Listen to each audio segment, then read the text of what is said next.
Hi, everybody. This is Marlene with Miami Ghost Chronicles, Stories of the Supernatural. And I hope you enjoy this new show, whether you're viewing it on the internet or listening to a podcast version of the episode. I do want to thank you for being part of my audience. You can also find links to videos or podcasts on MiamiGhostChronicles.com, as well as where you can submit your story about any eerie experiences you've had, which I would love to hear about. Just go to the Submit Your Story tab. Please subscribe to our channel so that you receive notification of when we release a new show. And find us on Facebook, Twitter, and Instagram. This is where I usually live stream and where I give you a behind-the-scenes look at locations where new episodes are being filmed at. I also tell you about all the interesting guests that will be appearing soon on Stories of the Supernatural. I hope you enjoy the show, and I think you are all wonderful. Hi everybody, it's Marlene with Miami Ghost Chronicles, Stories of the Supernatural. How is everybody doing? Good, I hope. I'm doing good. I know you're not going to see or hear the show for a little bit, but, you know, we've gone into autumn. As a matter of fact, this is the first few days of October, which is my favorite holiday, Halloween. Yes. Unusual, right? Probably, if anybody took a guess, they would know that that's one of my favorite holidays. But really, this is my favorite season. Not that it's much of a season here in South Florida, because it's just a little bit less hot, kind of, and we get rid of our rainy season, kind of. But still, anyway, it is my favorite season. And of course, you know, this is the home stretch of the year. We go from Halloween, then we got Thanksgiving, and before you know it, we got Christmas, holidays, New Year's, etc., etc. And believe it or not, we're going to be into 2019. It is incredible how fast time flies. And before, remember when I was a kid, you would say a year, and a year was like forever. And that doesn't hold true anymore. But anyway, let me tell you about the guest that I have today. Super excited about this guest. Very interesting gentleman. His name is James Keenan. Let me tell you a little bit about him. He was born in LA, in California. He grew up drifting through the west coast and southwest of the United States. He graduated high school in El Paso, Texas, and later earned his BA in interdisciplinary studies from the University of California, with his major focus being in anthropology and archaeology. He's had multiple careers that include law enforcement. He's also traveled the world in order to document strange or out-of-place historical anomalies. He's the author of Dark Shadows and Catastrophe, Blue Blood on the Border, and 10/22/2036, and a continuation of Dark Shadows and Catastrophe. And later on, we're going to ask James about these books, because I was reading the plot line about they sound all so super interesting. But before we get to that, we are going to welcome him and of course ask him what we ask everybody: how was it, if they even had a first encounter with the supernatural? So how are you doing today, James? Oh, I'm doing well. Thank you, Marlene, for having me. Absolutely, my pleasure. So, as you could tell, did you ever have any type of encounter, brush with the supernatural, even if at the moment you didn't recognize it for what it was in childhood or at all? I did. As a matter of fact, when I initially had started writing Dark Shadows and Catastrophe, and just unfortunately, you know, due to the careers that I had, which were in law enforcement, I felt that if I had done the autobiography and told people about what had happened to me, it would be similar. So I ended up adding a little bit of storyline to basically what was my life. So this is like a disguised biography, is what you're saying? It is, yes, very much so. When I was about a year and a half old, I drowned, and I was 5 to 10 minutes underwater. It took quite quite a while for them to resuscitate me. How long were you underwater? I was in the pool for about 5 to 10 minutes before they found me. Totally non-responsive.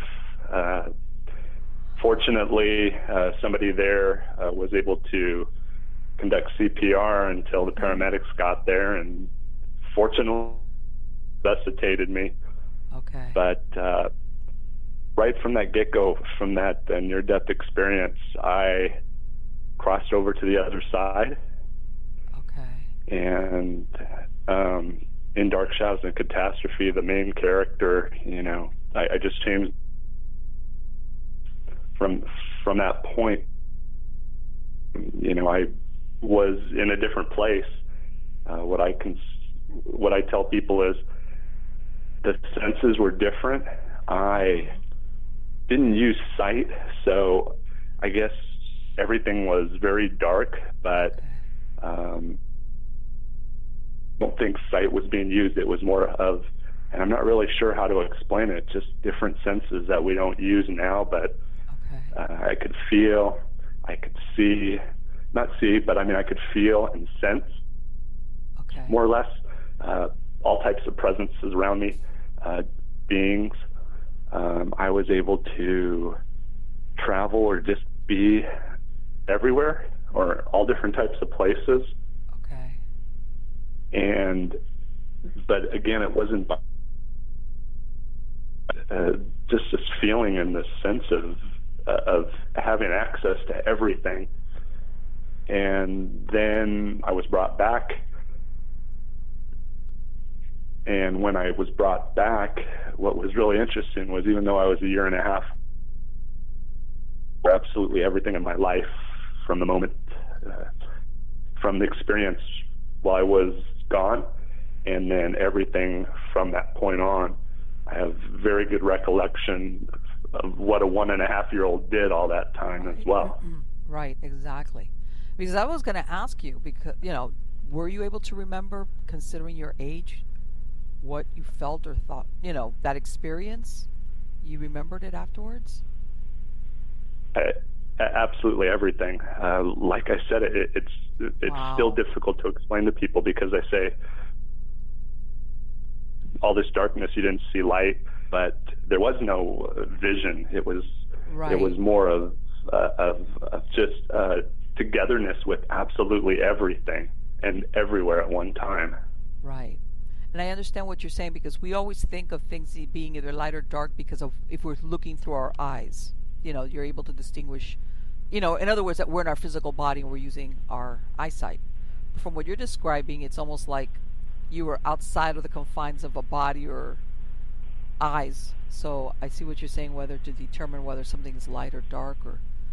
And let me ask you, did you change it, especially, let's say, from the perspective of your parents? Did you change at all your behavior as a little kid after that? They said that I acted like a little adult at that point. Okay. I picked up on language. I could read and write at a very young age. Wow. I understood concepts that shouldn't have been understood until later on in life. Okay. Better than what a toddler's would have been. And my memory, I absolutely remember just everything, like where I lived when I was 3-4 years old. I returned when I was in my 20s and drove right to the house where I was at with no problem. Wow. I didn't even need, a Thomas guide or anything back in the time that I had gone. And James, let me ask you, when you came, I know you were a child, and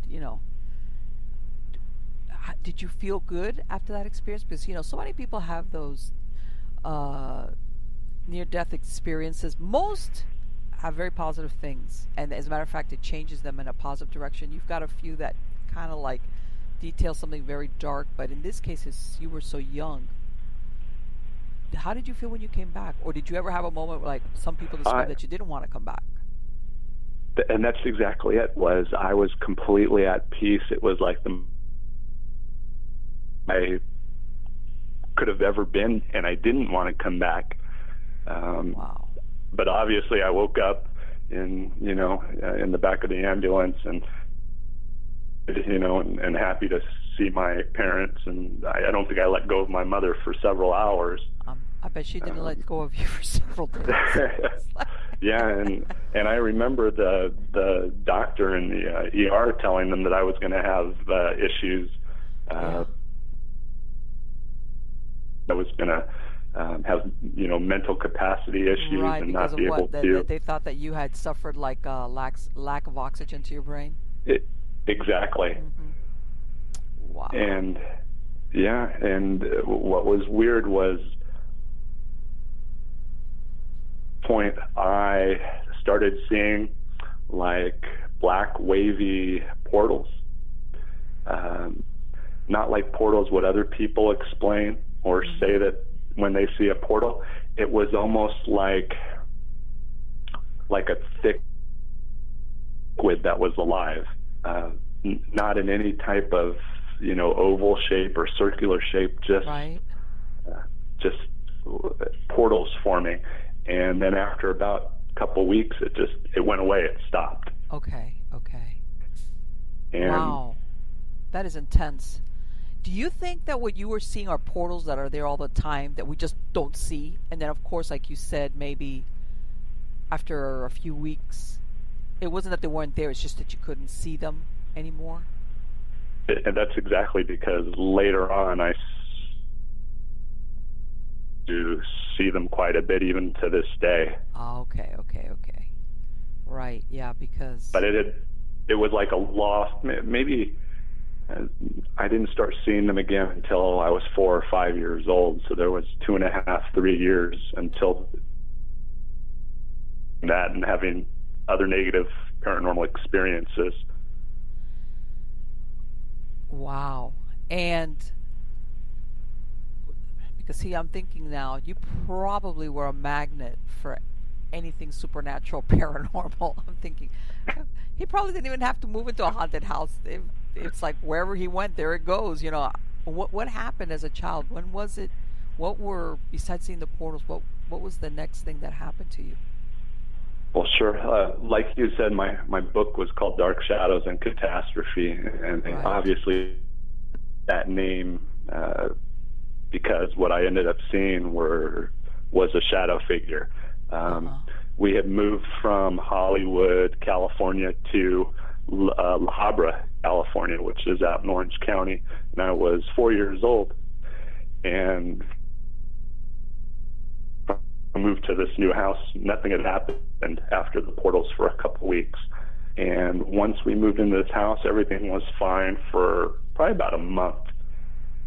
And then one night, my room was towards the end, and my parents' room was at the very end of the hall. And it was pretty dark inside the room. There was just a single, window next to my bed, and I had a night light. And one night, about a month into it, I was laying there having trouble going to sleep, and there were a bunch of Hot Wheel cars and marbles up on a bookcase. Okay.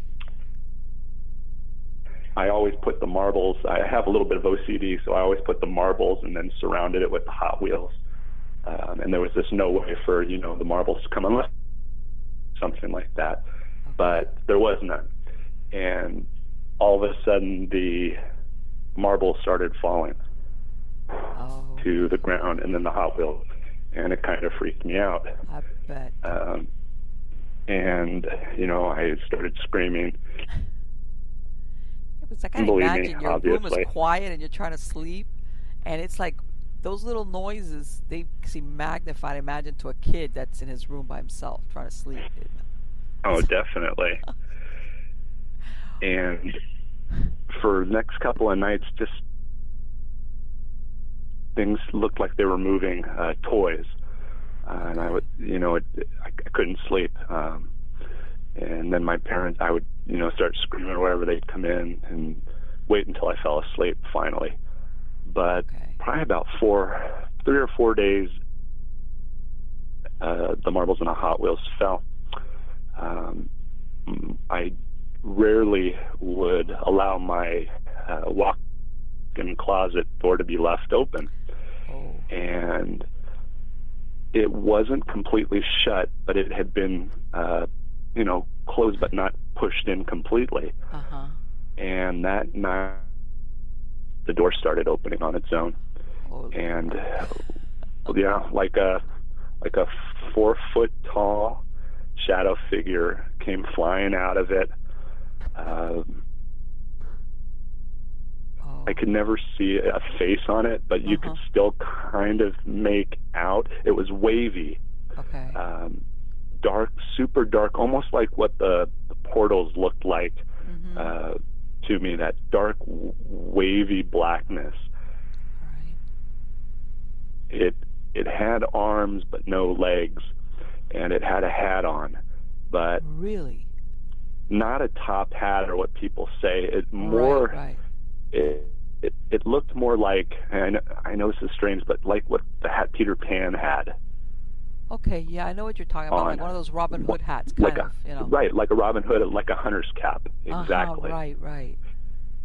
And holy crap. Yeah. And do you think that it was because, I'm fascinated because you're saying it's 4 foot tall, and usually, a lot of people say these shadow people they're like on the tall side. Do you think he was short because he didn't have legs, or it's just that no legs were visible? I don't know which is worse, the tall ones or the short one that you're describing. It's like... it looked like just a dark shadowed human, except for like the back end of the legs and feet. It never had that. Oh my God. But the rest of the body was complete.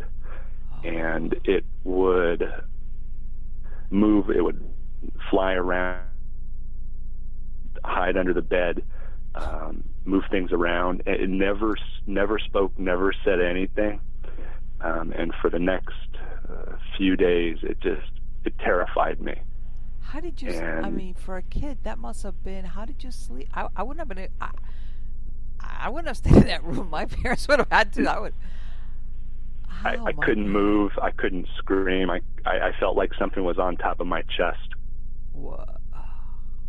I was frozen in the bed. I was paralyzed. No matter how much I tried to move, it just felt like an anvil or a huge rock had been put on my chest. And all I could do was watch this thing torture and torment me. And I couldn't do anything about it. And it was at the beginning, it was just confined to your bedroom at night? Correct. And then later on, it started becoming physical, where it would physically come in contact with me and cause lesions. One time it lifted me up and dropped me. And this went on for a long time, and no matter what I told my parents, they just thought, that I was a kid and I was, imagining this. What I was about to ask you is, it sounds like at no time your parents had no experience whatsoever with this thing. At that time, correct. At that time, okay. Yeah. Oh, okay. And initially it was in a room, but as time went on, it would attack me in the bathroom. I was trying to get from, the dark hall out to the living room or to the kitchen. And this happened for a long, and there were points to where I would just be a wreck and screaming and crying when it was bedtime. My parents had to stay with me. Would it appear, let's say, and I know you said that you had a night light, if you had a light, like a regular lamp, would it still appear? Or did it have to be dim or almost dark? No, because like in the bathroom and all that, it started coming at me in the afternoon. The house was dark. There wasn't a lot of natural light, not many windows, but still it was light enough, and it still would attack me. Okay, so this was not something. What? Marlene's thinking of the vampire thing. It's like, it can't come in the light, right? Yeah, no. Oh my God.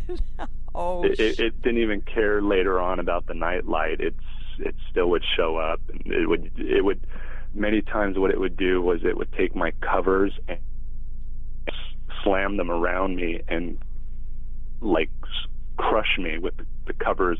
It was like pulling on all sides until I could barely breathe, and sometimes I'd pass out because there wasn't enough oxygen. How did you survive this? It was horrifying, and it lasted for years. And what happened was my parents ended up having I had a little sister, and I got moved down to the first room at the beginning of the hallway because they were going to put that room closest to their room. And she had been there probably for about a month or two from the hospital in the house, and they had not yet put her in that room. They still had her in one of those small little cribs in their room. And one night in the new room, this thing just started toying with me, and it seemed like it always wanted to communicate that it couldn't. And the more I couldn't understand it, the more and ticked off it would get, and that's when it would get worse and worse in a physical sense with me. But one day, even though you couldn't see its face, it came right up in my face horizontally while I was in the bed, just like an inch away, and it seemed to grin, and then it flew out the hall, went right down. I followed it. I jumped up, because it had never done that before, and it went right into my parents' room, and I started hearing screaming, and it was yelling, and you could just hear stuff shaking, and I was freaking out. I ran as fast as I could, and my mom was screaming. It wasn't what I saw. I saw that same and I used to call it my dark pan or an evil pan because that's what it looked like to me. Holy crap. That's pretty, that's pretty sinister, but that sounds pretty accurate too. Yeah, and what was happening was my father was on the bed. He couldn't get out, and the bed was up and down several feet off the ground, and my father was just being bounced, and he couldn't get off because this on top of him, and my mom was screaming. And I don't remember exactly what she said to it. It stopped the shaking, looked at her, turned around, looked at me, and then flew right through the wall out into the backyard, or where the backyard would have been. And my parents at that point, they lost it. They were crying. They were like, I can't believe all this. We thought that you were, they thought something was wrong with me. They must have felt so bad. Yeah, and they finally had, a run-in with what I had been going through. But the next day when they said that all they saw was like this huge black mass, and my mom said it looked like a big black bear attacking my father. But that's not what I saw. I saw my pan attacking them. Right. So I don't know. I guess to see its form, its true form, and they were able to see its energy. Right. Yeah, like a modified version. Right. And I came to that understanding obviously later on in life, not right at that point. So, James, your parents, I imagine, talk about a coming to Jesus moment. They must have been, and just out of curiosity, neither one of them had run across something like this, when they were younger. Nothing that they had ever told me, and I asked them later in life, and they were absolutely not. And it was the only time they ever had a run-in with this thing. And by this time, and I know you were a kid, obviously, Did you ever get a sense, was this something that was non-human, or was this a very dark human spirit? Or you just at that point didn't care? You know, it's just like a yeah. At that age, I didn't really. It never really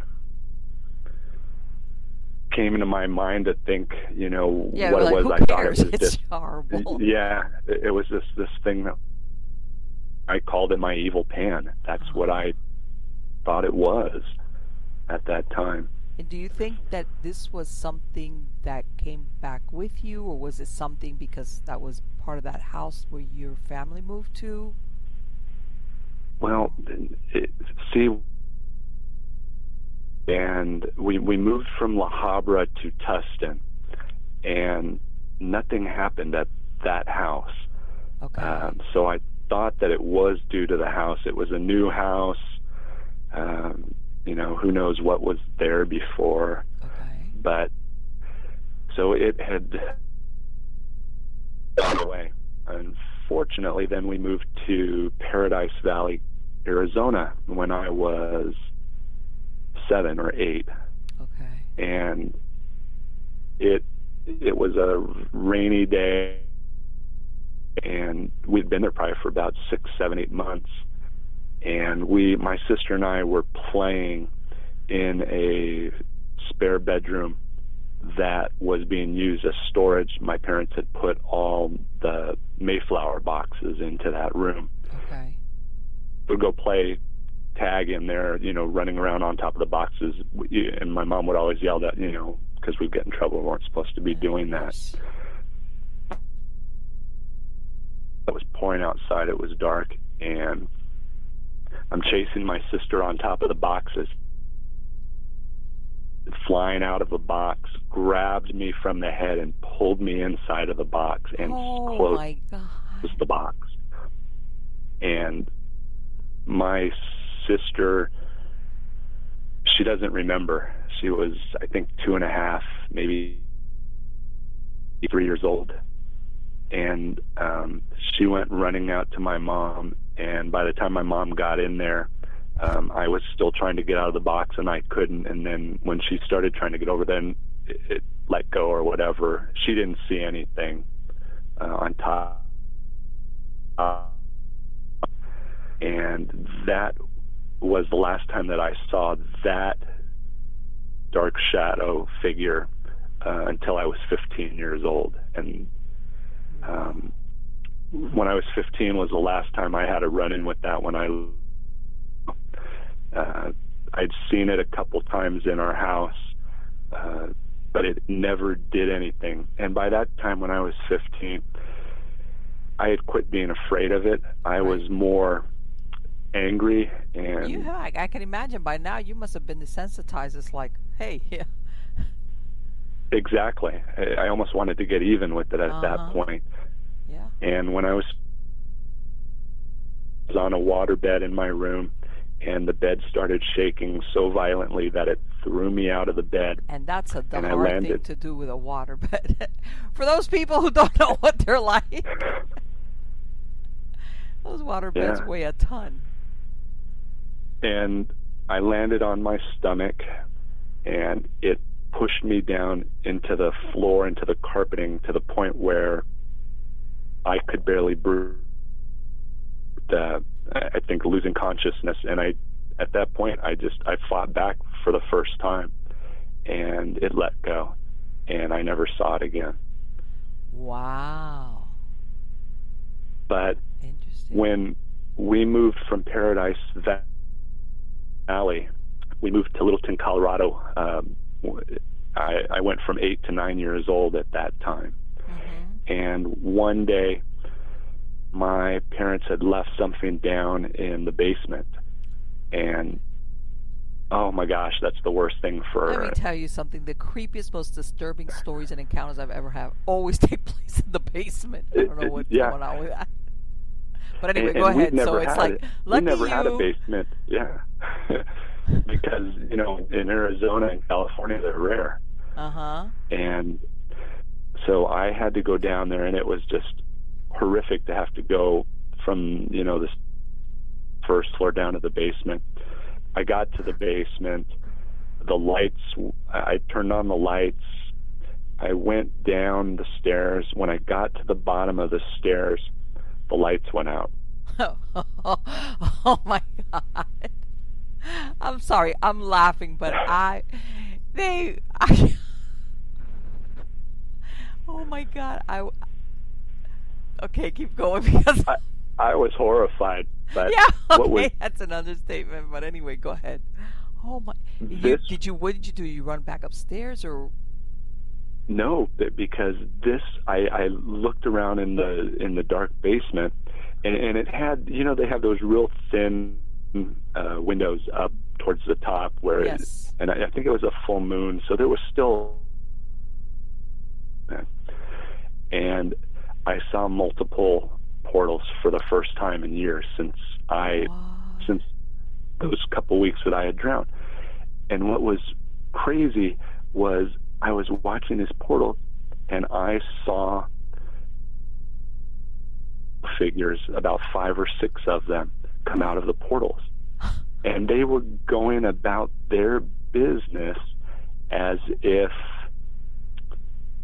I had gone into their world accidentally. Okay. And it seems like they were just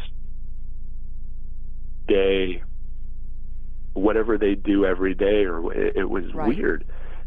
And I had a sense, even at that age, I'm pretty sure I was 9, that it almost felt like I went into the wrong. Right. And I'm not sure how to. Right. In other words, you went there instead of them coming over here to this plane that you were on. That's what it seemed like. Yeah. Uh-huh. Suddenly, one of them noticed me, turned, and they all turned. And they were. And I got grabbed by one and pushed up against the cinder block wall. It grabbed me by the throat, and I could feel it crushing me. And were these like shadow people like the other one, or did they have more regular features, I guess? Yeah, they had more regular features and they were tall. Okay. And suddenly there was like this brilliant burst of red light, and it came flying across a wave of fire. It wasn't fire, but it seemed that's like the closest thing that I can explain. Okay. And they turned and looked at it, and it just consumed us all, and they were gone. And I didn't feel any heat or anything. It was just this brilliant, like the deepest red I've ever seen. And then suddenly I was by myself in the basement, and the basement light and everything was on. I grabbed what I needed to grab and just went flying up the stairs. And I did not. You and this had been years since you had seen the portals, right? Right. The last time was when I was 1.5 years old. Okay, God. So then I didn't have anything else until I was 15 in El Paso. So you went then through a few years where everything was, I'm sure you must have thought, thank God, I'm not having to. Exactly. And what happened? What do you think? I mean, besides the fact that you were an adolescent, was there a trigger that you think that what happened? You started seeing things again? Yeah. I saw it that time, and then I didn't see any till I was 15, and I ran into that evil pan for the last time. And then I didn't have, on occasion I would see a portal just form, but it was just black. It looked like dark matter. I don't know how to explain it. Like it was almost alive, but just darkness, and whatever it was in front of you couldn't see anything behind it. And it was irregular shapes. It was never oval or anything like that. And did you always see it at your house, or did you ever see it in just any place that you went to? So it was. I rarely saw them at my house. I would see them in just the strangest places. Sometimes when out in the desert. It seemed a lot of the times to be out in the desert. Really? That's see, and you think about it. Usually in the desert, it's like very, not that many people have lived out there. That's interesting. And imagine oh my God, you must have been so brave by the time you were an adolescent, considering what you had gone through as a kid. Did your sister ever have her own experiences, or because it almost sounds like you were the target of everything? She never saw anything. Wow. Even when I was in Arizona, she just doesn't remember anything. Okay, yeah, you were the target. And then there was just that one incident with my parents. Wow, but it sounds like something that they couldn't forget no matter what. Oh no, definitely not.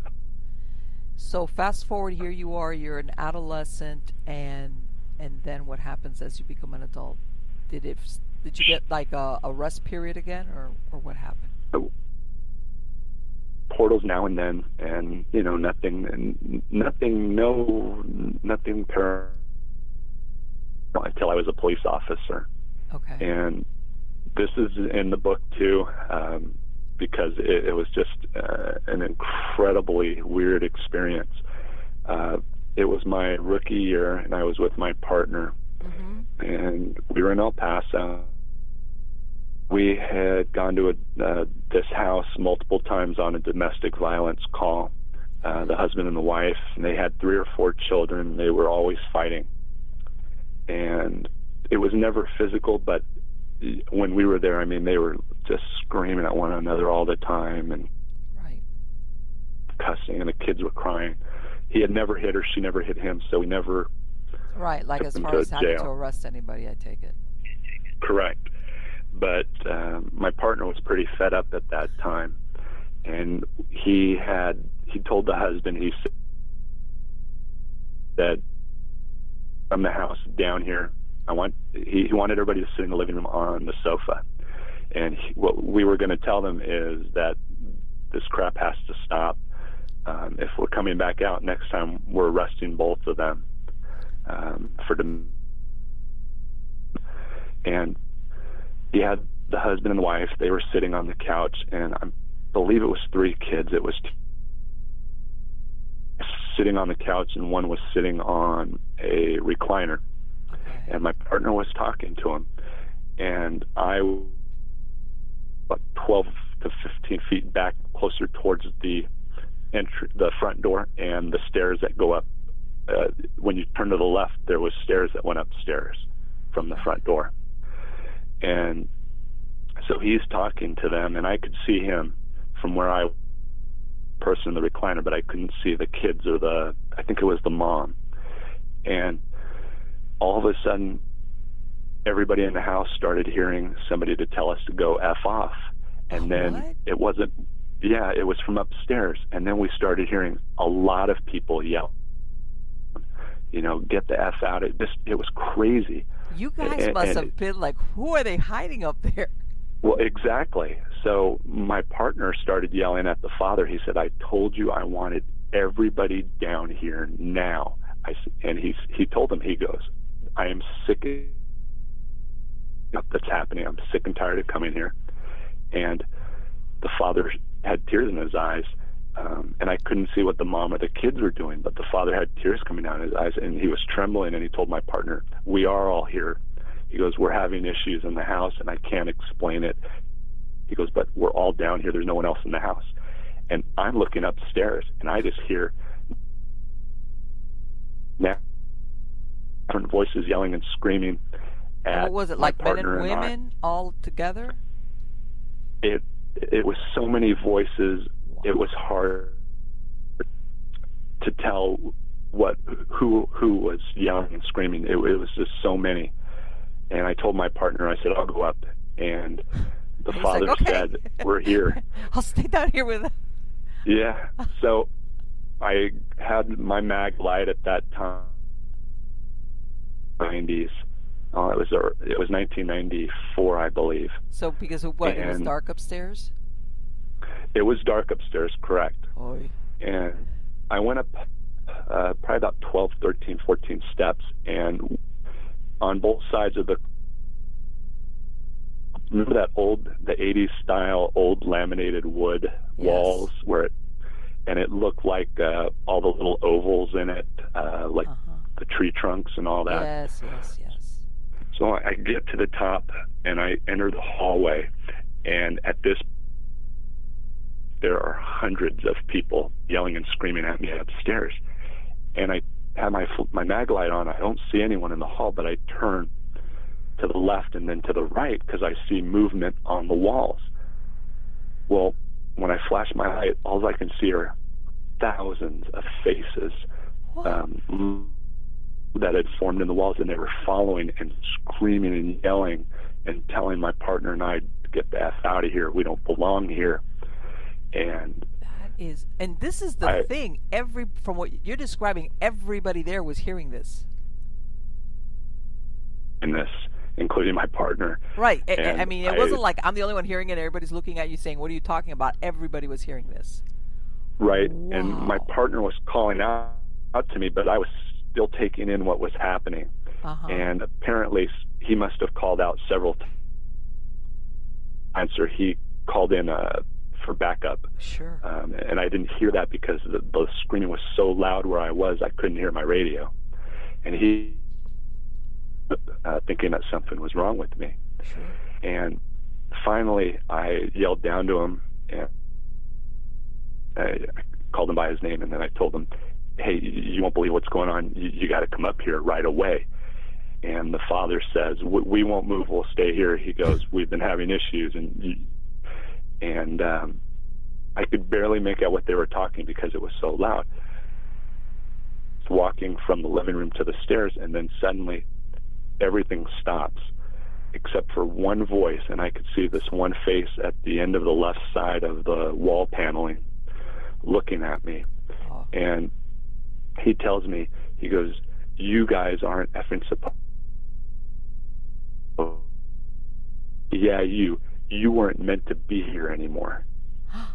And at that time I didn't kind of put two and two together, as or think about that, but my partner comes up the staircase and he sees the moving in the wall, but it's silent now. Right. And he doesn't know what to do. He was Catholic. He started kind of he started kind of like freaking. He was like, what is this? What's going on?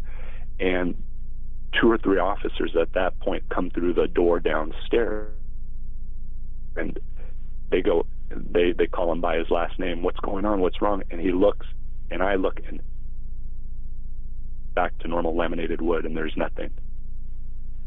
And so we told them, "Hey, we thought there were other people in the house." Yeah, but, quick. I can imagine. We searched. It's like, how do you explain this? Exactly. How do you explain it? But so they left, and we talked to the family, and we told them, "Hey, you got to go get help," and all that. But that was another paranormal incident that I had. They had that experience prior to that moment? Had a lot of weird things happening, but they never had Not like that. Yeah, not like that. And it had never communicated with anyone else outside of their family. Okay, so they had something going on that was going on that they was communicating, but they didn't have like the cast of thousands. It sounds like, and obviously it sounds like they were aware of you guys. Correct. Wow, oh my God! Did you guys ever get a call back to go back to that house again? No, we didn't. I bet. But later on in life, I had talked to people about what had happened. Even when I first started writing Dark Shadows and Catastrophe, I started it in the late 1990s. Mm-hmm. And I stopped. Well, there was an incident, the reason why I stopped, but stopped doing it because I was still in law enforcement in California then. And I didn't know. I was afraid to tell people and anything about with good reason, yeah. And I was embarrassed too, especially in law enforcement. I mean, that would have ended my career. Yeah, you're right. You're absolutely right. Whether it was official or not, yeah, you're absolutely right. Oh, definitely. But years later, from what that thing told, it was telling me, or I feel that this time in place, that it was telling me I wasn't supposed to be alive or be here anymore. Somehow, Right. I'm where I'm not supposed to be. Okay. Right, because that's But what I took. I would have taken it as like this thing, somehow or others, aware that when I was a child, I had a near-death experience and I was resuscitated. God. yeah, it took me years though to go back and think about the people, and I think that's what it was telling me, and I just didn't get it until later on. So I get it. It almost sounds like you had to make a choice: either write a book or I stay in law enforcement. Right. Well, what happened here was what happened to the book. So I had written 5 chapters. Okay. It was 1997 or 98, and I was living in an apartment, and at that point I was on chapter 5, and I was like, I'm just going to do this. I'm going to finish it. Right. And a lot of stuff started happening. Doors were slamming, things were being left open, and then suddenly my 5 chapters were gone. I could never find where the book went. What do you mean they were gone? It was gone. It was gone. My 5 chapters are gone. I've had to rewrite everything. What? Yeah, just No. the apartment. So I didn't do anything for years until I think I started writing the book, and I decided to do it fiction Right. in 2016. So it almost seems like they were keeping tabs on you. Oh yeah. So, okay, so it almost sounds like you almost went like through almost like 20 years between those 5 chapters and when you actually wrote it. So what happened? You stayed in law enforcement? Did you have any more experiences? What happened in that interim? I had, minor things. I went from law enforcement, I went into loss prevention. As a matter of fact, my newest book came out today, and it's called The Chronic. And it's fictional, but some of the stories in there are real. What's the title on it again? The Chronicles of Loss Prevention. Of loss prevention. Well, congratulations. Oh, thank Okay, you. so, and this is great because those are the books that, even though they're fiction, they're based on. You understand very, very well the reality of the book. That usually translates very well when people write like that. Right, and the run-ins, like this was an old building that the mall ended up being built around. Okay. And there was shelters that had been closed off and lost to time, and Okay.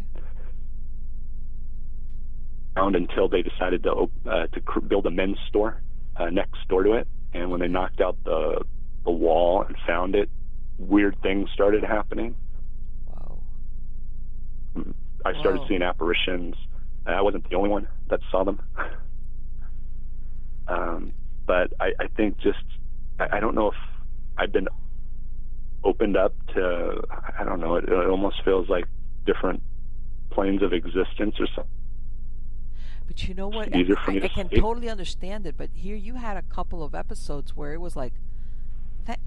Whether they understood, other people witnessed it, other people heard it, saw it, Oh, yeah.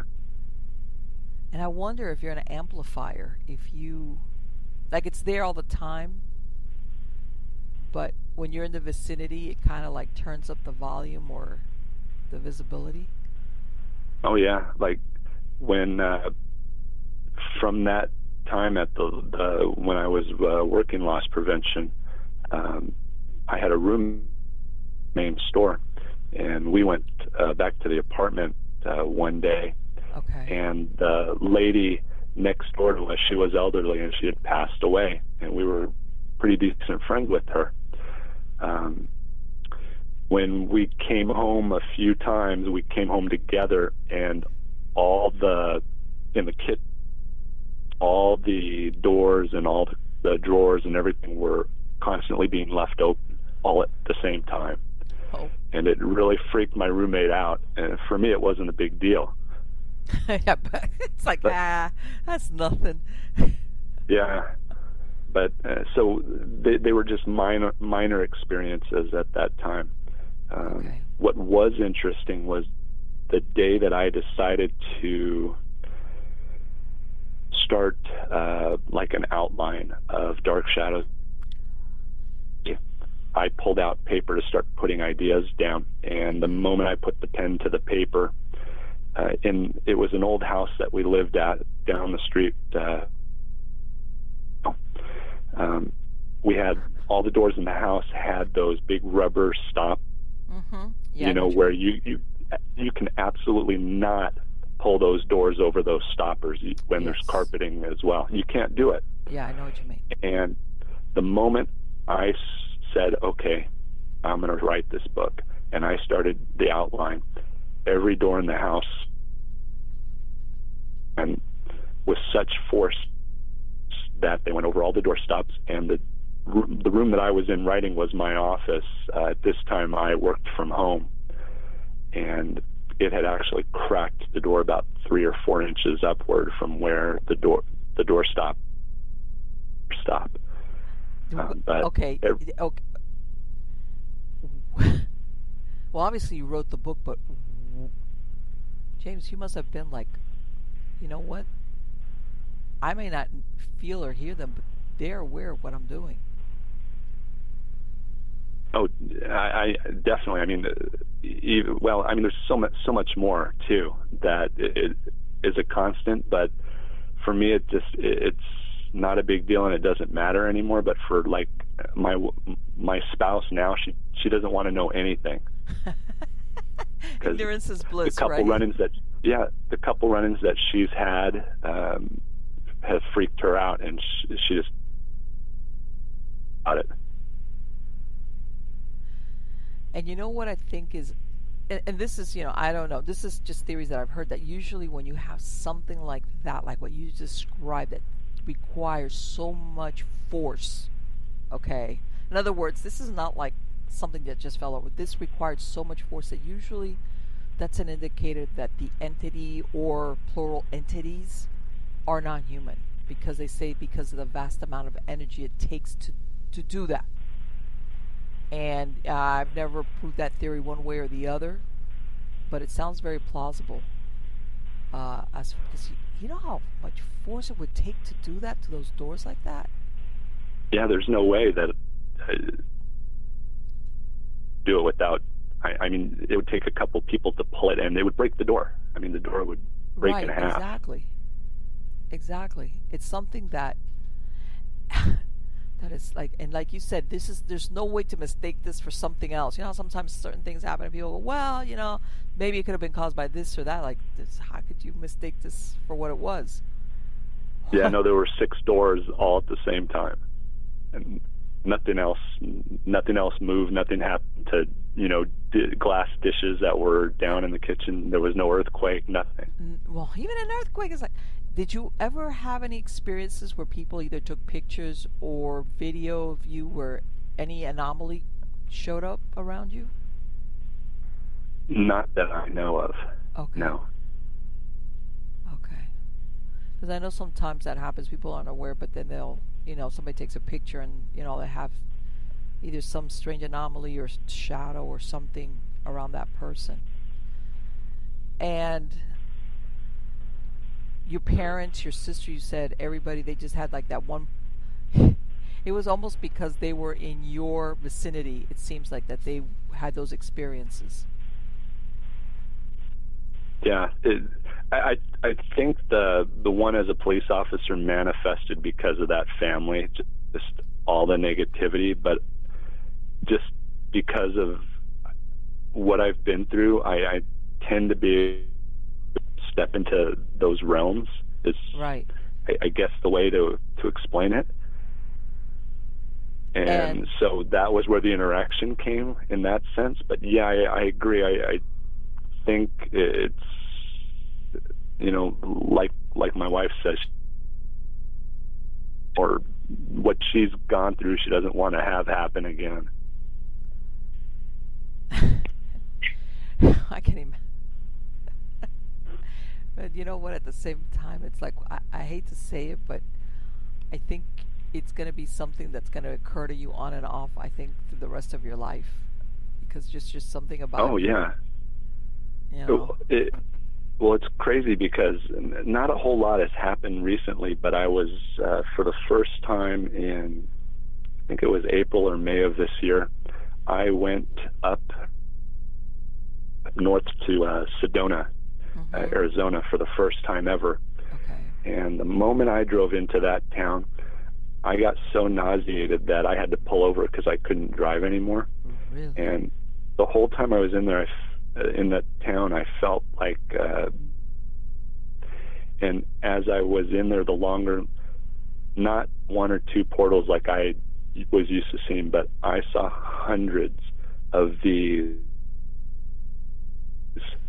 dark matter form all over in Sedona. You know what? And I wouldn't be surprised because, you know what? I know Sedona has this reputation for being, a lot of people, it's like the very peaceful and, spiritual, place where you go, you have a spiritual retreats. But I think also that up there you have a lot of people sometimes dabbling in things with good or bad intentions, or let's say good, but ignorant intentions. And I think that sometimes they do stuff and they leave, maybe they go there for a retreat or they do something and then they leave, and I'm not surprised at what you're saying. Yeah, as bad anywhere as I have there, and I do a lot of traveling, and I go into a lot of strange places, to photo and document stuff. What was the perimeter of area that once you started, was it going into the town, or was it once you were in the middle of it? What was it that you started feeling really bad? When I drove in from Clarkdale, Cottonwood side, and I was okay on the main street, but probably about a mile or two in, I started having that my GPS was wrong. It sent me to the wrong location, and it took me all down into the back. And when I got up against the mountains, I felt that was where I felt like I had to pull over because I thought I was going to, be vomiting. And I had to constantly stop because I couldn't continue to drive. And as I looked up in the mountains, those portals were just everywhere, and they wouldn't stop. Have you or they would. Have you researched if anybody else has had a similar experience like that when going to Sedona? I have not. Because I have a feeling that I don't know why, but probably other people have had that.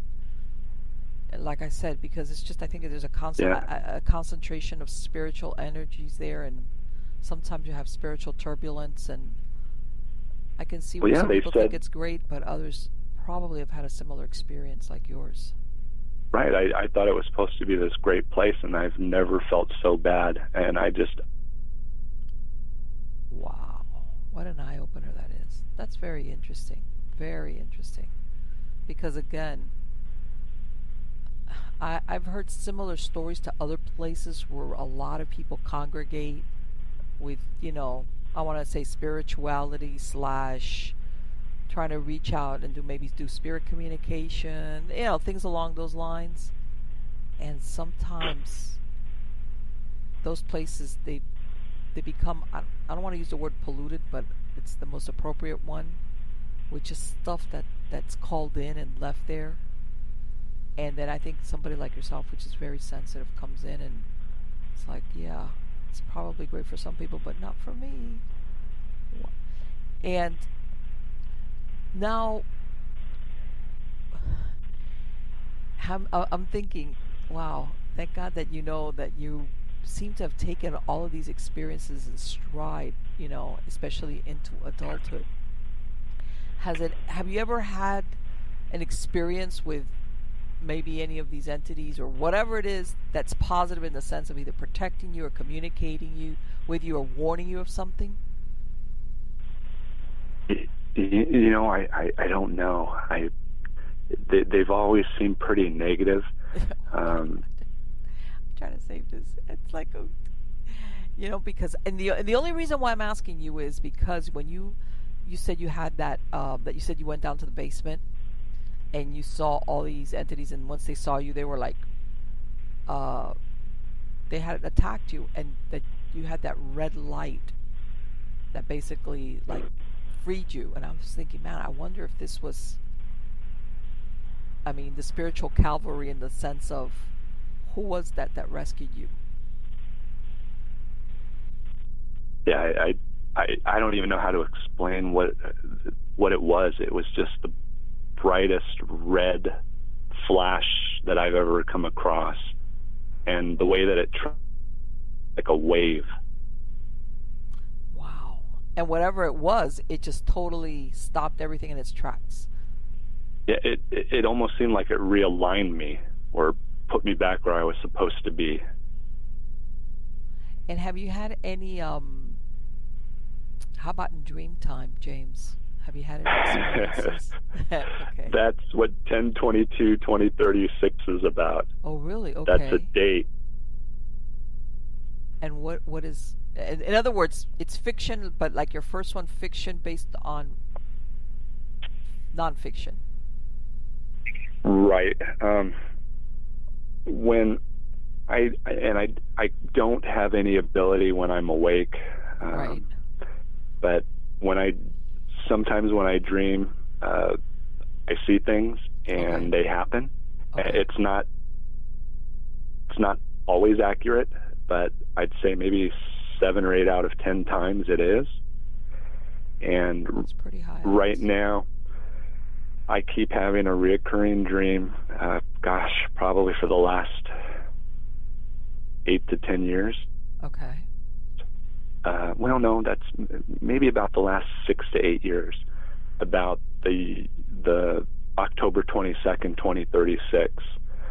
And I keep seeing something bad happening to the entire planet. Wow. But that's the dream. And so what I did in the book was I finished it myself with what I thought might be occurring in my dream. Okay. But I've never been able to finish it. I always get a certain point, and for some reason I wake up or I'm awoke, thing happening. And not paranormal or supernatural, but right. Somebody waking me up or hearing something. Okay. And I haven't had that dream in a few months. Okay. But there was a point probably a year or two ago where I was having it maybe every other night.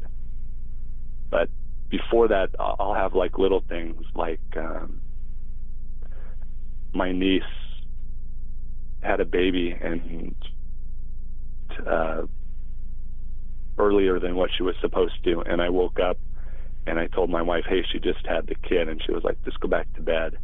And her sister called her in the morning and said, hey, she had the baby at this time, and my wife was like, that was the exact time I woke her. Wow. So but then it manifested into this October 22nd, 2036, and I've continued. Let me ask, and I know what you're saying, that you never see. Is it a man-made cataclysm, or is it something, let's say, like a meteor? Like, hey, it wasn't our fault, but how do we? We can't get out of the way. How does? Right. Any idea? It's more that it's not man-made, right. and it's something that has happened and it continues to happen. We've just lost knowledge of it in the past, and it happens at regular intervals when we're in a certain location that our galaxy travels through, or our solar system travels through in the galaxy. So in other words, it's like something I want.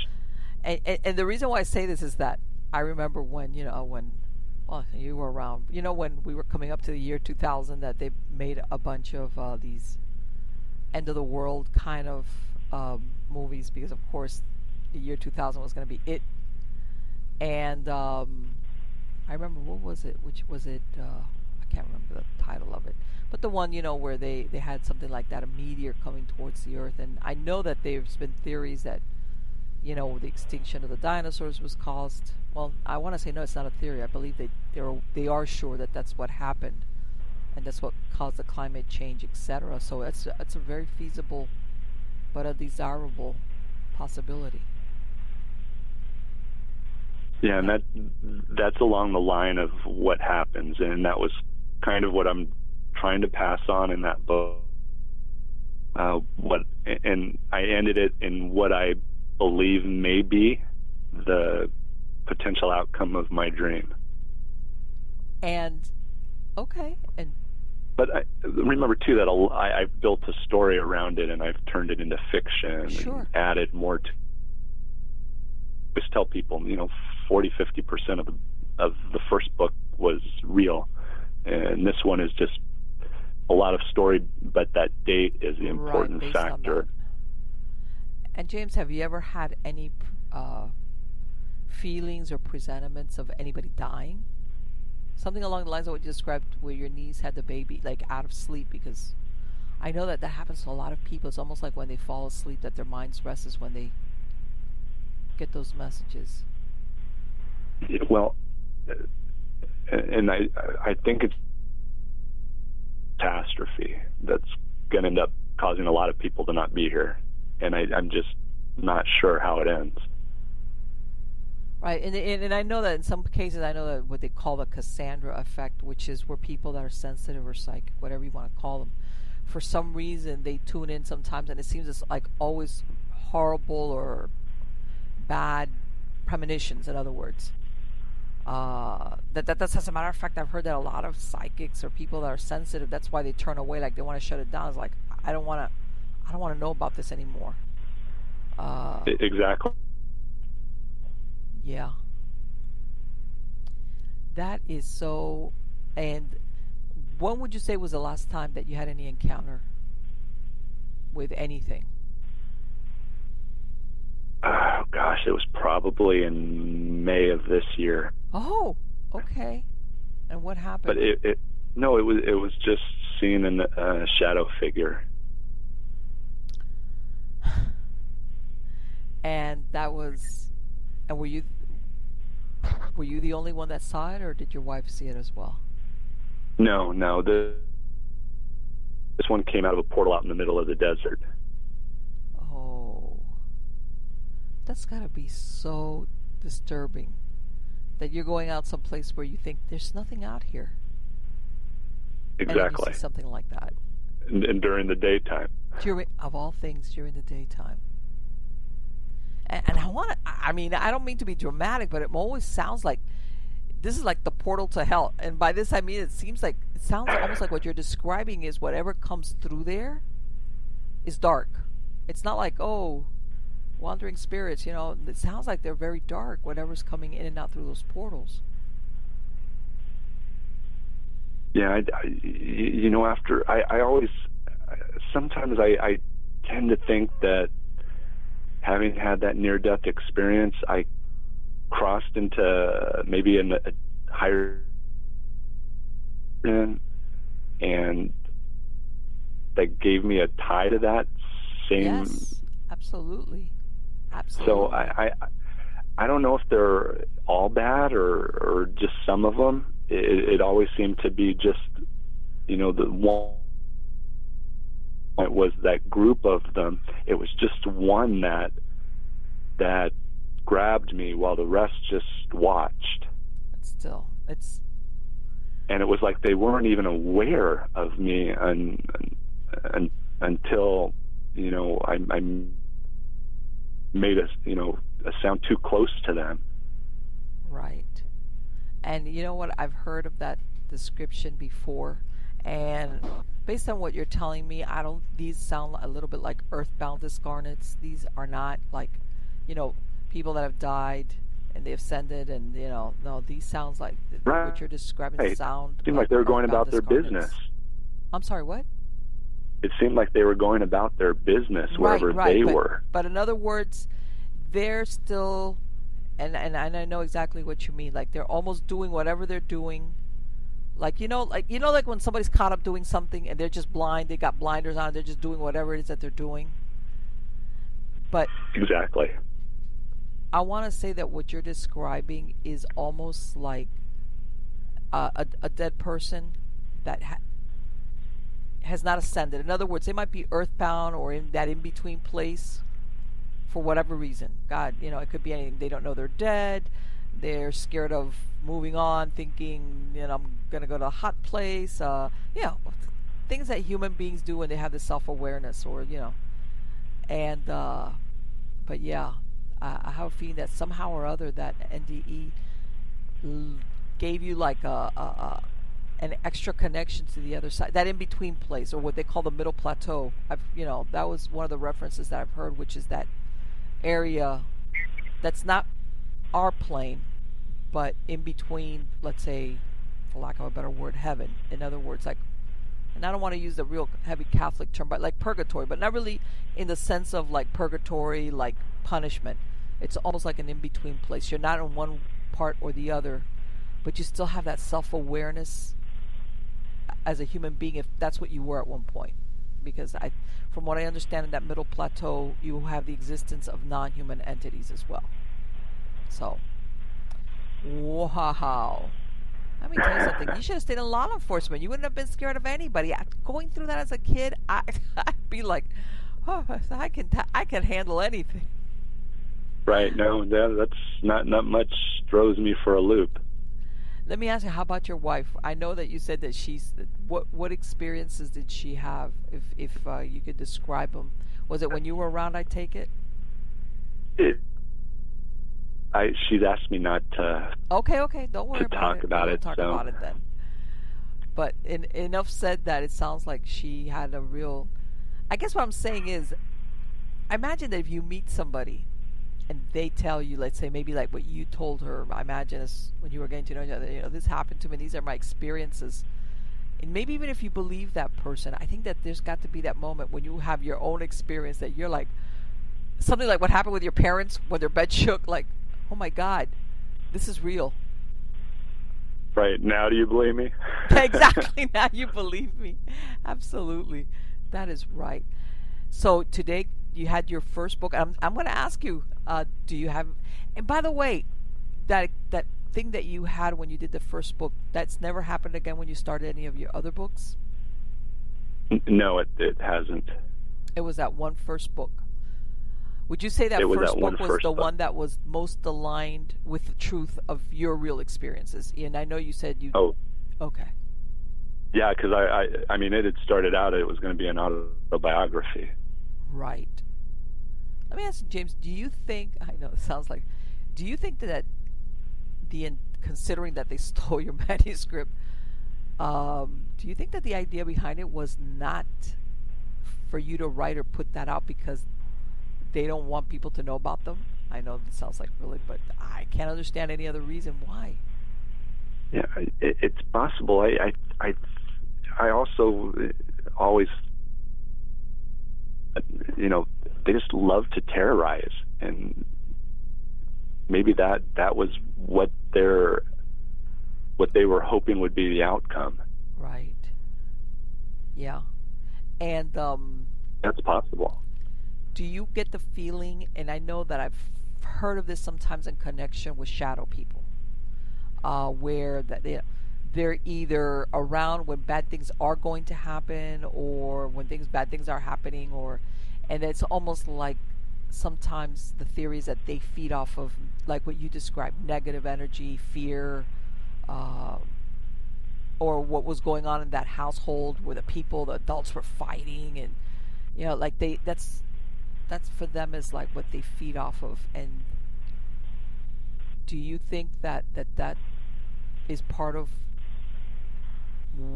whatever it was, that especially that evil pan thing? I think I have nightmares about that. that's why it would come around and terrorize you, because it was feeding off that terror that you experienced? I almost, yeah. I mean, I don't see what other reason it would have. It got pure pleasure from doing what it did, and then the other. It almost seems like I've come across 3 different shadow figures in my lifetime. That really just evil one, and then the other ones almost seem like an out of place, out of time. Like I didn't belong, and then the other ones just come in and out of, and I don't know what they're doing, but no contact with those ones. Right. Well, let me tell you, I think the most disturbing of everything that you described is those portals that you see in the most unexpected places. Bizarre. So, and it's like just like this thick, dark black matter. that's very disturbing. But you know what? I just think that you have the ability to see something, it sounds like, without that's just there, but the majority of us just can't see it. We don't see it, but it's there, and you just have that ability to see it. Well, and are you planning your next book, or am I getting ahead of myself, considering you just had one issue today? Yeah, well, I think my next one is going to be anomalies in the desert Southwest. A lot of petroglyphs and pictographs and things that show, things that shouldn't be there, or in the past that shouldn't have been around. Right. You know what? It's really funny that now that you mentioned that, this week I read that they discovered hundreds and they think maybe possibly in the thousands of pictographs and glyphs in India, and I want to say, is it the northern India, like where they think the beginning of the Indus Valley started, and it's incredible. You know how those paintings that they have in those caves, like in France and Spain, where it shows where they would do like the bison or whatever animals, and it's incredible, some of the glyphs that they just discovered over there that have been there. They said some of the villagers, because apparently this is a really remote area of India, a few villagers in the area were aware of it, had been aware of it for hundreds of years, but most of them have been overlooked. And they're saying they date it back at least to about 10,000 years ago. Well, 10,000 BC. In other words, it's going to be 12,000 years, but way back. Oh yeah. And I'm sorry. Go ahead. Oh, I'm convinced that we have lost history. Yes, exactly. Thing a lot older, and I think that there's this reoccurrence that has caused major catastrophes to happen and wipe out a lot of people that weren't underground, and that's why these large underground structures that have housed 80 to 250,000 people. Yes. And how do you build something like that unless those people had to live there for 100, 200, 300 years? Of course. And what they were saying is that based on the glyphs, they say that whoever was there, they were hunter-gatherers. They say they don't show any type of depiction of agriculture as we normally would see it. Everything has to do with either hunting or animals, or the animals of that time period.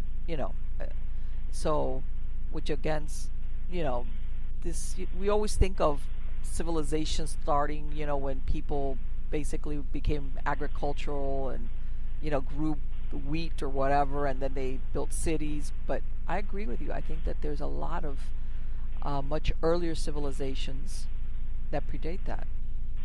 Oh yeah. Wow. And I think a lot of it's out here in the Southwest, in the desert Southwest, in the Sonoran Desert. And I know that I think I know what everybody else has heard about the Anasazi, and that that they've never kind of had a really good explanation as to why they abandoned that area that they lived at, or what happened to them, etc. And I'm sure that like that there's other stories, or other things that maybe have yet to be discovered. That's just one that's just received more coverage, I guess. Right, I'm in agreement. Well, James, it has been absolutely wonderful to speak to you. Do you have a website that people could either purchase the books from, or where could they go to get your books? Sure, they're for sale on Amazon and also at Barnes & Noble online. Okay. And I do have an Amazon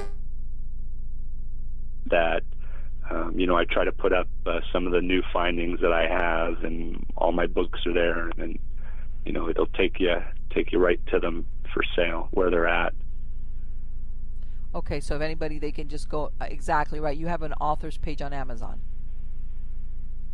Correct. Perfect. James, it's been great to talk to you. I'm telling you, that story that you said, as I can't imagine. You must have nerves of steel. I guess that's the only thing I can say. You must have nerves of steel.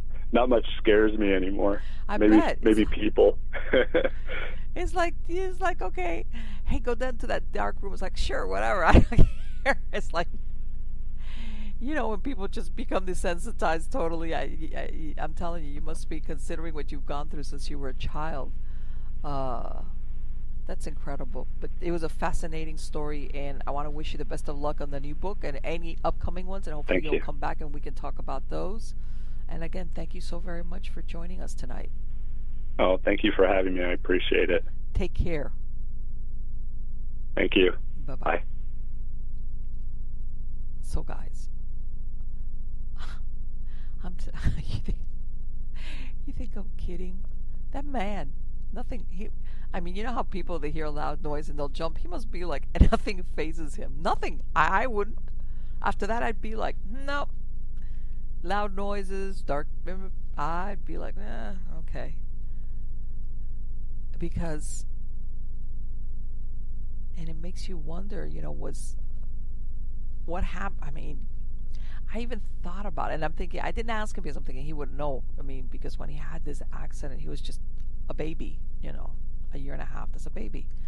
And I'm thinking, I wonder if this dark shadow or whatever, that evil pan, for the love of Mike, if that evil pan was there before, and maybe this is what caused him to have that accident where he almost died. And luckily he was resuscitated, but I wonder if that thing was, I know accidents happen, it has nothing to do with things, but it makes me wonder if that thing was around, and maybe perhaps, obviously he was targeted.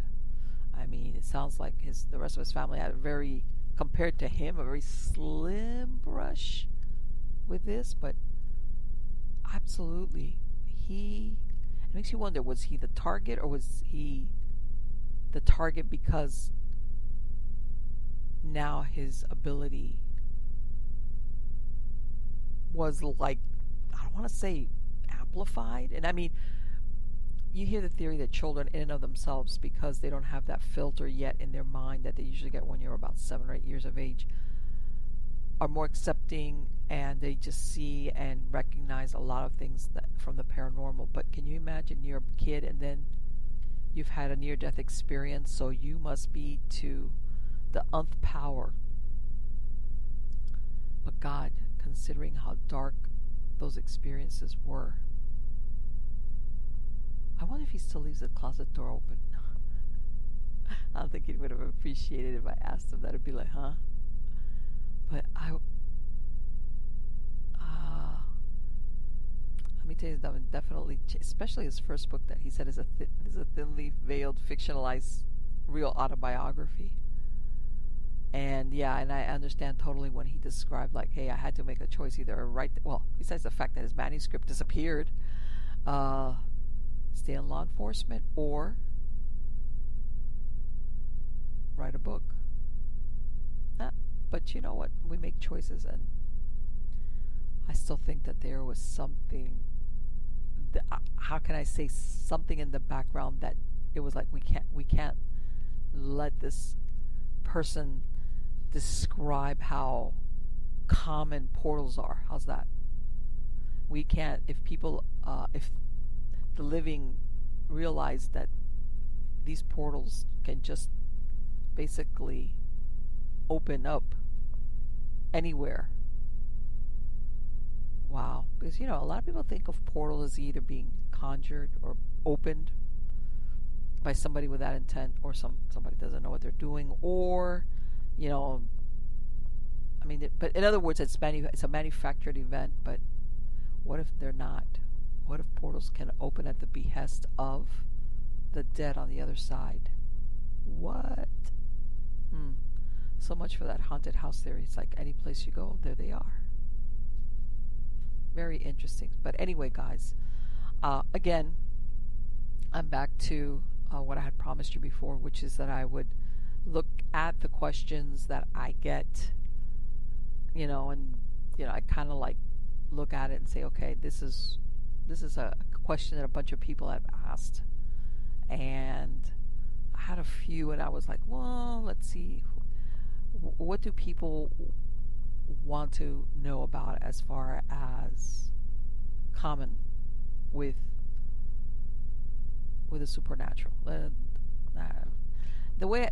of the things that I think that a lot of people want to know about is when it comes to protection. And by this I mean, there's a lot of people have told me, well, you know what, I've thought of doing that, but sometimes I get scared because I'm thinking, what if something follows me home? What if something attaches to me? What if I come across a dark entity? But I'm really fascinated, and I look at all the ghost shows and I read all the books, but God, I'm just scared. I'm afraid of worst case scenario. And the truth is this: if you want to do it, it's not, first of all, reality TV is heightened because, of course, it's got to draw in and keep its audience. But in truth, you will run across a lot of cases, number one, that are duds. By this I mean there's nothing really supernatural going on. Okay, you might have something going on in the household. You sometimes run across individuals that they're attention seekers, or even sometimes that have something, if not out and out mental illness, it's just something that's not right with them, and they are convinced that what's going on is supernatural, and it's not. Okay, and every once in a while you run across some like that. And there's others that you go and there isn't anything, but there just isn't. It's just natural occurrences. The wind, something that's loose, pipes. Sometimes people don't realize that they've gotten an animal that's gotten in between a wall or upstairs, pigeons. It could be a host of things that could be making a weird noise at certain times. All right? And again, because of the reality shows, everybody jumps to the conclusion, oh, it's supernatural, it's a ghost, whatever. Okay? Again, and this is the thing, as a paranormal team, what I'm saying is you will go to a certain amount of these investigations that turn out to be duds. You go there, you set up equipment, and nothing ever happens. And then after a while, when you start looking at what's there and what's not there, you realize there's nothing supernatural. And, you kind of fall asleep a little bit, and then, of course, you run into the ones where you do have something going on. A family is describing something that, in other words, that they got their head pretty well straight on, and they start describing things, and then, your team starts finding stuff that shows there's some type of anomaly. Sometimes it's just a regular dead person. In other words, by this I mean it's not dark. It's not a non-human entity. In other words, that's not that common. And you're going to have the people that are very excited, and basically they're calling in a team, and you'd be surprised maybe they've called in other teams. Just really what they're trying to do is find out how many ghosts and who are the ghosts, and don't shoo them out. And I've talked on other shows about that. I don't think it's a good idea, but forget that. And basically they just, or they want you to confirm what another team said. Okay? And that's it. You're really not asked to do anything except work it. And then you get the other ones that will tell you, oh my God, yeah, nah, thanks for letting me know I'm not crazy. Now what do? I don't want that thing in my house. You know? And, you know, you could do a blessing for them, especially if you're really determined that. And a lot of times when you question people, you find out, when was the origin of this? What was a triggering event? Like I said, sometimes you find out, hey, it's not the place, it's a person. Somebody will fess up along the way that maybe they've had experiences for many years on and off. Okay? Or the death of sometimes family, friends. And it's really weird because sometimes everybody thinks that, you know, when you can start getting these manifestations, it has to be somebody close, you know, like as a family or a very close friend. And sometimes it's not. You'd be surprised. Sometimes you will get a person that died that was maybe a friend of the family's that you think, well, why is this person? And a lot of times maybe that points to that there is somebody in that family or living there that has got some type of sensitivity. And that spirit is trying to get to somebody. In other words, there's something holding them back. Whether it's acknowledgement, whether it's because they got a message, because people die unexpectedly and they feel like they've left a lot of loose ends, and they just try to gravitate to somebody they know that might have the ability to either hear them or see them. Okay? And that's what I'm saying. Sometimes when you ask people, have you lost anybody that fits it? And they'll look at you and go, huh? No, my grandparents or my whatever, no. And then every once in a while, sometimes they'll come back and they'll tell you, hey, you know what? I just realized, or I spoke to somebody in my family, that this person either committed suicide or this person died or this, and that happened maybe a month or 2 months ago. And they'll be thinking, man, that's a real stretch. But I say sometimes the desire of a spirit to communicate with somebody doesn't necessarily mean that you were close to them in life.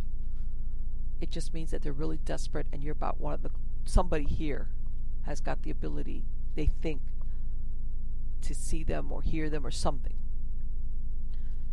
And then every once in a while, then you're going to come across the dark ones. Okay? But to be perfectly honest with you, these are the least of the experiences that you're going to have. I guess my point is that if you want to get into doing it, I know that there's some teams also that they do the equivalent of a ride-along. In other words, you know how the police, you can do like a ride-along, where you can accompany them and see, because I think there's a lot of people that they see the shows, and then when the reality of it comes about, they're like let down, like, this is it? This is boring. And sometimes, not all the times, but sometimes a lot of these investigations take place on the weekends because this is the time that the family's at home, or, you know, that nobody's working, or that they can actually let you into the house. You don't know how many times I've stepped in to help different teams that know me, because I've been around for so long, because their members, they didn't have manpower. Yeah, they have the members, but then when they try to put a team for the case, people beg out. I can't, I'm traveling, my sister's wedding, or I'm sick. Why? Because it's on a weekend, excuse me, or whatever. So a lot of people that get into it, they're very let down after they go on a few of them because they think it's boring and, whoa, man, I thought I was going to see stuff fly across the room. Nothing like that. That's the thing. This work sometimes is very subtle, very subtle. If there is something there, okay. And then, you know, it's the field work, and I've said this before, this is where you develop your skills as a paranormal investigator. Okay? So I would say fear is not a good reason not to do it. There should be a level of fear which should teach you to be cautious about certain things, or about listening to your gut. But it shouldn't stop you from doing it if that's what you really like. Okay? Because the truth is you make a lot of good memories. There's a lot of laughs, especially if you're with a group that you gel, and everybody knows what they're doing, and you have some great times. Because as professional, which you should always be professional, you can be very professional, But still, let's face it, some of the things that you run across, it's like they're hilarious, they're funny, and you're all there trying to capture that moment when you see, hear, whatever. But like I said, I think it's for somebody that really, really is doing it for the right reason. It's super interesting work, and I agree with a lot of the paranormal investigators that have been around for a while. You know what? All these gadgets and things that they have to measure and all this, that's great. But to be honest with you, some more of them are best used for show, like if you have a reality show. But when you come into the reality of when you're there somewhere doing an investigation, sometimes with limited space, depends on where you're doing it. Sometimes you can use the basics to capture evidence, and it works just as well, because some of the equipment sometimes ends up becoming more of a distraction than actually helping with the investigation. So despite all the recognition, if you want to call it that right now surrounds like paranormal investigations and this and that, I think that it's still a very vital field for somebody that's really into it, is willing sometimes to maybe go out there on a weekend, give up some of their free time, and maybe go out on cases that are like boring, even if there's something there, or going and thinking, oh my God, this person's off their rocker, we gotta go. And sometimes you come across places that are really, really, really awful, yucky. I would say the majority of places I went to, as far as when they were residentials, they were pretty good. I never went to some place that was like, oh crap, this is really scary, like this is dirty. But sometimes you do run across those things. But if you've got the true desire to see what you can capture, what you can experience, in other words, you're not in there for the sensationalism, I think definitely you should pursue it. You should pursue it, and don't get discouraged when you go to a lot of investigations that are boring or time consuming, or it doesn't matter, because you're always going to have that eternal hope that you're going to come across that one case, which is the one where you capture some type of evidence. Plus, there's always the idea that you're helping somebody. And by this I mean, some people are legitimate, for all the ones that I say, hey, they're so excited they got a ghost and they want their names. You get another set of clients which are totally scared out of their minds about what's going on, and they just don't know what to do about it. And they don't know how to handle it, and they don't even have the prerogative. They can't move. It's like, hey, I can't financially or whatever. I don't want to. So here they are, and being able to help them, either because you do a blessing, or you explain what it is, or you put them in touch, if it's something very severe, with maybe somebody that does exorcism or house blessings, because really, if you go by Catholic rite, you can't exorcise a house. You can exorcise a person. They can do a blessing on the house, which is like kind of like the exorcism of the building, but you don't exorcise a house per se. And sometimes, I'm going to say, the most powerful thing that any person or family can do is to take back ownership and control of what's going on. Put a lot of happy music, watch a lot of happy shows, okay, and laugh the spirit away. Everybody's going to go, oh, Marlene. Yeah. A lot of people feed with their fear and negativity, and sometimes dynamics that are going amongst the people in the house, they feed it fertilizer to whatever's there. And it's like, you can't do that. You cannot do that. Anyway, guys, next show I'm going to probably talk about, people were asking me about family curses. when families are cursed or they're hexed or they've got a spirit that follows the family around generation to generation.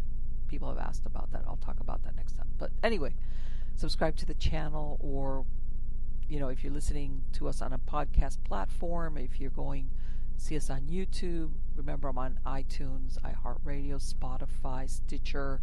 I'm on all those podcast platforms. If you're a true believer, send me your story. I'm still getting a lot of fantastic stories. Go to MiamiGhostChronicles.com. There's a Submit Your Story tab, or you can send it to me at Marlene@MiamiGhostChronicles.com. Either way, again, I have a lot of super interesting shows. I've done a special little show that I put together for Halloween, which is all about ghost stories having to do with St. Augustine. But besides that, I have a lot of interesting guests coming up. And believe it or not, I'm already on the verge of starting to work on season 6 of Stories of the Supernatural.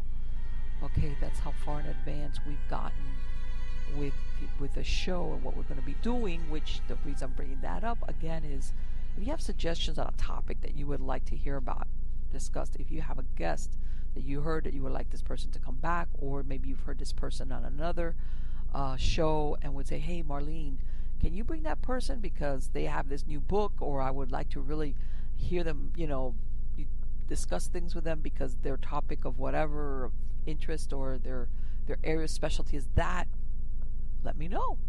I will make every effort to contact that person. What's the worst they can tell me? Nope. Oh, all right. Okay. So, but a lot of times, to be perfectly honest with you, I would say 80% of the people out there, whether they're authors or experts or just people, plain old people, they're very agreeable to coming on and talking about what everybody wants to talk about, which is the weird stuff, the paranormal stuff. So again, got a lot of fantastic shows, but I'm always open to new areas of show material. And of course, something that's you, the audience, is going to want to listen to and talk about. Also, I'm not sure if this is going to air before that. I got to look at my dates, but now at the end of November, I'm going to be on Vegas Supernatural with Reverend Sean Whittington. He was one of my guests, and great interview, and he's asked me to appear on his show, so I'll probably be posting that up once he lets me have the podcast once it's recorded. But that's going to be a live show with Reverend Sean Whittington on Vegas Supernatural. So again, guys, take care, and thank you so very, very much for being part of my audience and spending this time with me. Take care.